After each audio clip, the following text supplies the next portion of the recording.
विद्यार्थी मित्रों, आज આપણે ધોરણ 5 ની અંદર સ્વાધ્યાય પોથીમાં પુનરાવર્તન 1 પૂરું કર્યું છે। તો આજે આપણે પુનરાવર્તન 2 આજે આપણે સ્વાધ્યાય પોથીની અંદર પૂરવાનું છે। તો બધા વિદ્યાર્થીઓ સ્વાધ્યાય પોથી કાઢો અને પુનરાવર્તન 2 છે એ ખોલો। આજે આપણે સ્વાધ્યાય પોથીની અંદર પુનરાવર્તન 2 છે એ પૂરીશું।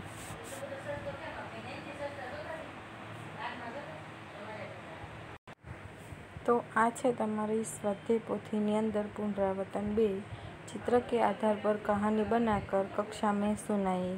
तो मैं तमने आ वार्ता है कीधी थी टोपियानी फेरावाड़ी। तमने बधाईने खबर है आपणे आ वांदरानी अने टोपीवाळानी वार्ता मैं तमने कीधी थी, जे तमारे पहला पाठनी अंदर कदाच आवे छे। तो चालो हवे आपणे कहानी ने छे ने वार्ता है ये आपणे लखीए। हूँ अहींथी बोलूँ छूँ, तमारे बधाए वार्ता लखवानी छे अने अहींया आपणे वार्तानो फोटो पण आप्यो छे। तमे एवुं लागे तो विडियोने घडीक स्टॉप करीने वार्ता लखी शको छो। चालो तो हूँ वार्ता बोलूँ छूँ, तमारे बधाए वार्ता छे ए लखवानी छे। पहेला वार्तानुं नाम लखो, टोपीवाला और बंदर। वार्तानुं नाम शुं लखशो? टोपीवाला और बंदर। तो वार्तानुं नाम तमे बधाए लख्युं। हवे वार्ता है टोपीवाला और बंदर ये आपणे चालू करिए। तो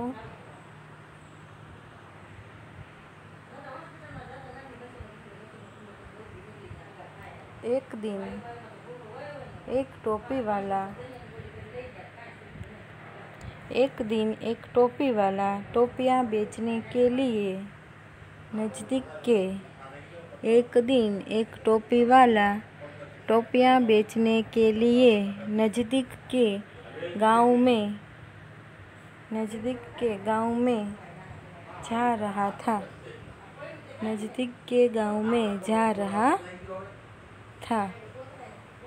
गर्मी के दिन थे, वह थक गया था। रास्ते में एक पेड़ आया। पेड़ के नीचे टोपियों की टोकरी रखी। पेड़ के नीचे टोपियों की टोकरी रखी और वह आराम करने लगा। थोड़ी देर में उसे नींद आ गई। फकरो पाड़वानो छे बीजो। हवे जब टोपी वाले की नींद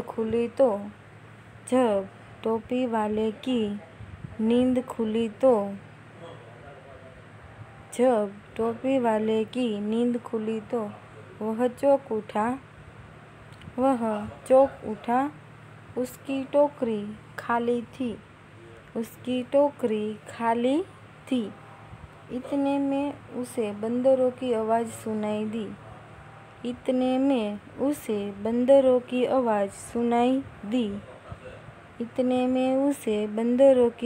सुनाई दी।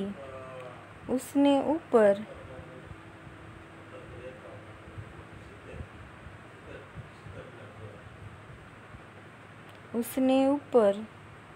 देखा।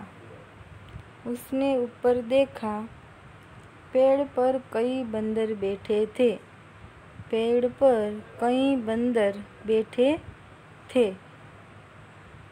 सभी बंदरों ने सिर पर टोपियाँ पहनी हुई थी। सभी बंदरों ने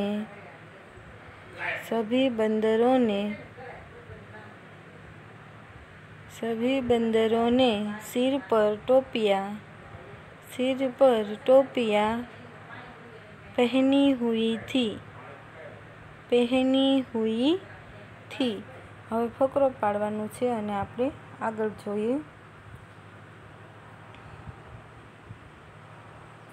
फकरो पाड़ीने लखो। टोपी वाले को बहुत गुस्सा आया। उसने बंदरों को पत्थर मारना शुरू किया।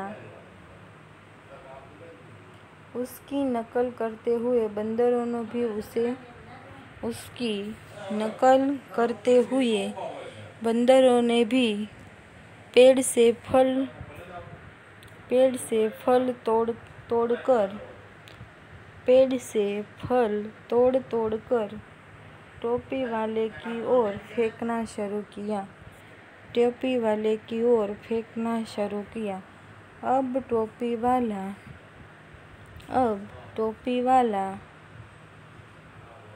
समझ गया कि वह बंदरों से टोपियाँ कैसे वापस ले।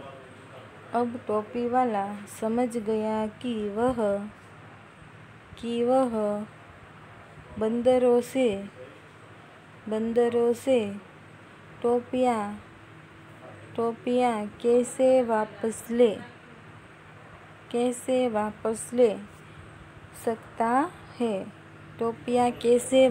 ले सकता है। હવે ફકરો પાડીને લખજો। टोपी वाले ने अपने सिर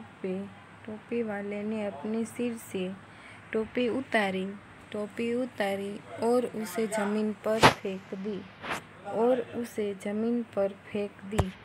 नकलसी बंदरों ने यह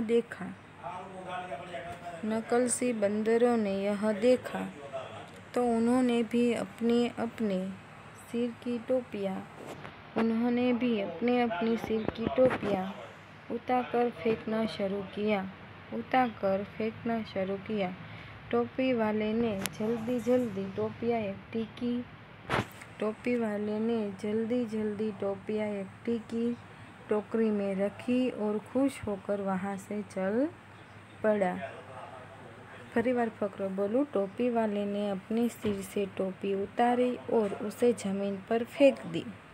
नकलसी बंदरों ने यह देखा तो उन्होंने भी अपने अपने सिर की टोपियाँ उतारकर फेंकना शुरू किया। टोपी वाले ने भी जल्दी जल्दी टोपियाँ इकट्ठी की और टोकरी में रखी और खुश होकर वहाँ से चल पड़ा। આપણે પ્રશ્ન 1 અહીંયા પૂરો થાય છે। હવે આપણે પ્રશ્ન 2 જોઈએ। प्रश्न 2, निम्नलिखित शब्द के शब्दकोश के क्रम में लिखिए। तो આપણે બધા શબ્દ છે એ શબ્દકોશના ક્રમમાં લખવાના। હવે શબ્દકોશ પ્રમાણે લખો ત્યારે બધા અક્ષર એક સરખા હોય, એટલે કે સ થી ચાલુ થતા હોય તો પછી બારાક્ષરી જોવાની। સ, સા, સા, પછી સી, સી, સુ, સુ, પછી બાજુનો અક્ષર જોવાનો। એની બાજુનો અક્ષર છે એ કક્કાવાળી પ્રમાણે ક્યારે પહેલાં આવે એ જોવાનું। તો જ છે પ છે એ જ પહેલાં આવે, એટલે પહેલાં આવશે સંજોગ, સંપત્તિ, પછી પ છે એની પછી ત આવે એટલે સત્યવ્રત, સાઈ, સાધુ, સાર અને સાહસ। તો તમારે બધાએ શબ્દ લખવાનો છે। પહેલાં સંજોગ લખો, સંપત્તિ, સત્યવ્રત, સાઈ, સાધુ, સાર અને સાહસ। આવી રીતે શબ્દકોશ પ્રમાણે તમારે લખવાનું છે। હવે પઢીએ ઓર લીખીએ, તો આ શબ્દ તમારે વાંચવાના છે અને જોઈને લખવાના છે। સિદ્ધાર્થ, તો સિદ્ધાર્થ, સિદ્ધાર્થ। મક્ખન, મક્ખન। મચ્છર। શુદ્ધ। દ્વાર। ઉદ્દેશ। એવી રીતને શબ્દ જોઈને તમારે લખવાના છે। અચ્છા, તો અચ્છા। ચિઠ્ઠી। મક્ખી। ચિહ્ન। ખ્યાતિ। મીઠી। હવે પ્રશ્ન 4 આવ્યા છે, એમાં સમજીએ લીખીએ, એટલે કે લિંગ પહેચાનવાની છે। શેઠ, તો આને શું કહેવાય? શેઠાણી। પછી પુરુષ, તો સ્ત્રી। આ લિંગ પરિવર્તન કહેવાય છે, લિંગ પહેચાનવાની છે। શેઠ, શેઠાણી, પુરુષ, સ્ત્રી। વચન પરિવર્તન નથી, શું છે? લિંગ છે। વચન પરિવર્તન હોય તો આપણે વચન પરિવર્તનમાં એક વચનનું બહુવચન કરીએ, પણ જ્યારે લિંગ પરિવર્તન હોય તો તો સ્ત્રીનું પુરુષ થાય એટલે કે શેઠ તો શેઠાની, પુરુષ તો સ્ત્રી. એવી રીતે આગળ લડકા તો લડકી, ગ્વાલા તો ગ્વાલીન. એવી રીતે તમારે લખવાનું રહેશે. અહીંયા શું લખ્યું છે? લડકી, તો તમારે અહીંયા લખવાનું છે લડકા. અને અહીંયા લખ્યું છે ગ્વાલા, તો અહીંયા લખવાનું છે ગ્વાલીન. હવે આપણે આગળ જોઈએ. હવે ઉદાહરણ આપ્યું છે આપણને, યહ શેઠ હે, તો યહ શેઠાની હે. તો તમે બધા લખો, યહ પુરુષ હે, યહ પુરુષ હે. તો અહીંયા લખવાનું છે યહ સ્ત્રી હે, યહ પુરુષ હે. તો લખો યહ સ્ત્રી હે. ત્રીજું વાક્ય, यह लड़का है, यह लड़का है. तो यह लड़की है, यह लड़की है. यह ग्वाला है, तो यह ग्वालीन है, यह ग्वालीन है. फरी बार, यह पुरुष है, यह स्त्री है, यह लड़का है, यह लड़की है, यह ग्वाला है, यह ग्वालीन છે. એટલે કે આ પુરુષ છે, આ સ્ત્રી છે, આ છોકરો છે, આ છોકરી છે, આ ગોવાળો છે, આ ગોવાળડી છે. એવી રીતને આપણે સ્ત્રી લિંગ પરિવર્તન છે એ કર્યું છે. હવે આપણે આગળ જોઈએ કે પ્રશ્ન 5માં એમ કીધું છે કે વચન પરિવર્તન કીजिए और वाक्य में प्रयोग कीजिए. તો મેં તમને કીધું લિંગ પરિવર્તન કોને કહેવાય? કે સ્ત્રીનું પુરુષ અને પુરુષનું સ્ત્રી કરવાનું. દાખલા તરીકે સોનાર તો સોનારની. એવી રીતને સ્ત્રી તો પુરુષ, પુરુષ તો સ્ત્રી, શેઠ તો શેઠાની, શેઠાની તો શેઠ. એ લિંગ પરિવર્તન કહેવાય છે. અને વચન પરિવર્તન કહેવાય છે એક વચનનું બહુવચન કરવાનું. એક અને બહુવચનનું એક વચન કરે એ શું કહેવાય છે? વચન પરિવર્તન કહેવાય છે. હવે અહીંયા જો પત્તા લખ્યું છે, તો કે યહ પત્તા હે. શું છે? યહ પત્તા હે. તો હવે અહીંયા લખ્યું પત્તે. શું લખવાનું છે તમારે? પત્તે. તો પત્તા એટલે એક થયું. કેટલું થયું? એક. એને શું કહેવાય? પત્તા, પાન એમ. તો યહ પત્તા હે, યહ પાન હે એટલે કે આ પાન છે. હવે અહીંયા ઘણા બધા પાન છે, તો આપણે એમ કહીએ ને આ પાન છે એમ. તો આ યહ પાન છે, આ પાન. તો કે પત્તે, તો કે એ પત્તે હે એટલે કે ઘણા બધા. એકથી વધારે હોય એટલે કે બેથી વધારે હોય એને શું કહેવાય? પત્તે કહેવાય. તો તમારે બધાએ લખવાનું યહ એ પત્તે હે એટલે બહુવચન કરવાનું. ગુબ્બારા, આને શું કહેશું આપણે? ગુબ્બારા. પણ કેટલા છે? એક એટલે ગુબ્બારા. અને આ કેટલા છે? 3 એટલે અહીંયા લખ્યું ગુબ્બારે. તો કે યહ ગુબ્બારા હે એટલે કે એક ગુબ્બારા એટલે એક. આ ફુગ્ગો છે એટલે યહ ગુબ્બારા હે. એ ગુબ્બારે હે એટલે કે આ ફુગ્ગા છે. આ ફુગ્ગો છે તો એક, અને આ ફુગ્ગા છે તો ઘણા બધા. એટલે યહ ગુબ્બારા હે ઓર ये ગુબ્બારે હે.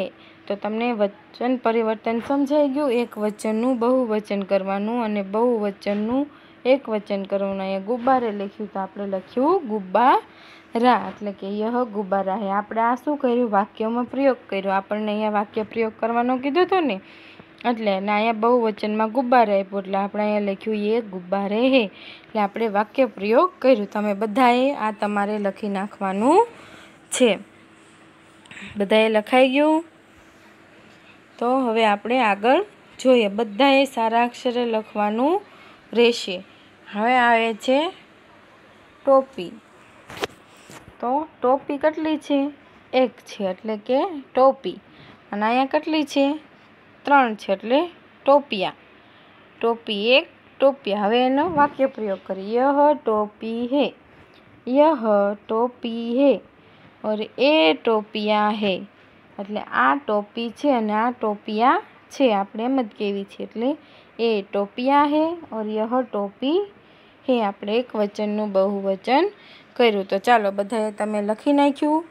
ટોપીનું પહેલાં અહીંયા લખવાનું બહુવચનમાં ટોપિયા, પછી વાક્ય પ્રયોગ કરો યહ ટોપી હે ઓર એ ટોપિયા હે. તો આપણે એક વચનનું બહુવચન કર્યું. હવે આપણે આગળ જોઈએ કેળાનું. કેળાનું આપણે જોઈએ તો કેળામાં પણ એવું જ છે. એક વચનમાં શું કહેવાય? તો કે કેલા અને બહુવચનને કેલે.